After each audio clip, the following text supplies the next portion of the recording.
¿Qué fue la Revolución Industrial? La Revolución Industrial fue un periodo de transformaciones económicas y sociales que se produjeron entre los siglos XIX y XX y que estarán encaminadas a cambiar el mundo entero. Recordad que hemos estudiado anteriormente otras revoluciones, como la Revolución Francesa o las revoluciones liberales.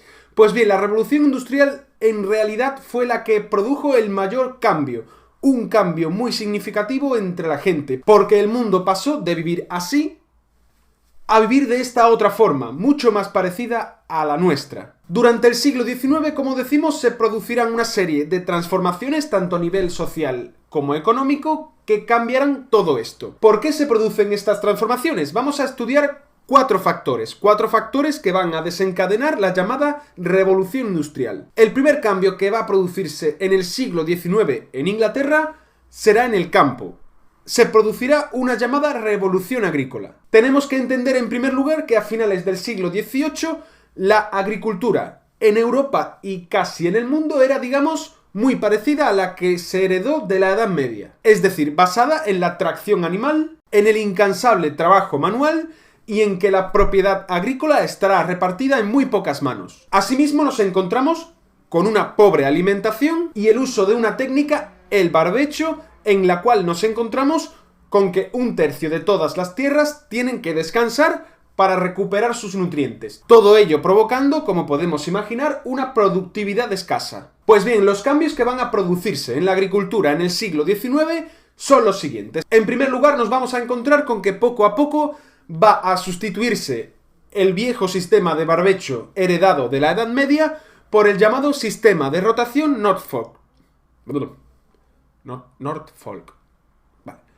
Por el llamado sistema de rotación Norfolk, un sistema de rotación desarrollado en el siglo XVIII por el señor inglés de Norfolk, consistente en que, en lugar de dejar descansar 1/3 de la tierra, se aprovechaba todas sus partes para rotar entre distintos tipos de cultivos con los cuales la tierra siempre estuviese dando frutos. Asimismo nos encontramos también con otro tipo de cambio. En el siglo XIX va a haber cada vez un mayor número de propietarios, debido a que los burgueses van a comprar muchas propiedades de tierras. Ello hará que el campo esté cada vez más, digamos, enclaustrado, en los llamados enclosures, en los que van a sustituirse los clásicos campos comunales abiertos por campos cerrados en los que cada propietario va a procurar una mayor producción de su tierra. Y por último vamos a hablar de otros tipos de cambios que van a producirse en la agricultura del siglo XIX, como por ejemplo la introducción de maquinaria agrícola, como segadoras, trilladoras, etc., que van a comenzar a sustituir poco a poco al clásico arado de tracción animal, cuyo origen está en los romanos. Ello entrará en relación con el segundo de los factores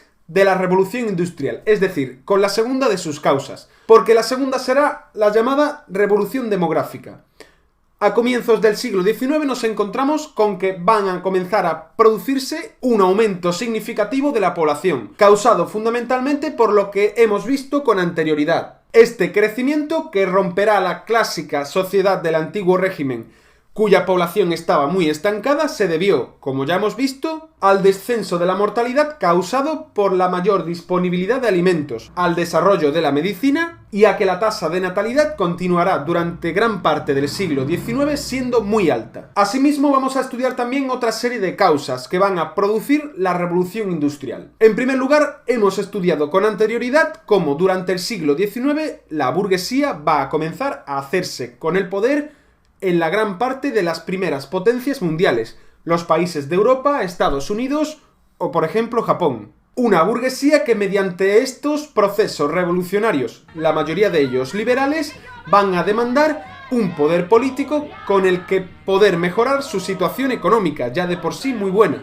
El carácter emprendedor y capitalista de la burguesía fomentará muchos inventos, que vamos a ver posteriormente, unos inventos que serán la base de la revolución industrial, como por ejemplo el ferrocarril o el barco de vapor, y que fomentarán el desarrollo de la industria, del comercio y de la economía capitalista. El empuje de la burguesía llevará a que a comienzos del siglo XIX vamos a conocer un periodo de expansión comercial sin precedentes en el mundo. Pues bien, una vez hemos estudiado cuáles son las causas, los factores que van a empujar a Inglaterra y luego a los principales países industriales del mundo, a la llamada Revolución Industrial, vamos a ver, en primer lugar, en qué consistía este primer periodo de revolución industrial que vamos a conocer en el mundo, que se desarrollará durante la mayor parte del siglo XIX. Todo ello será conocido como la primera revolución industrial. Todo ello parte del invento de un hombre, del empuje de los inventores que durante el siglo XIX van a transformar la sociedad y la economía. Este inventor es James Watt, quien en el año 1769 patentará la máquina de vapor. El primer uso que se le dará a la máquina de vapor será en el sector del carbón, aunque luego se adaptará a sectores como el textil o la metalurgia. En el sector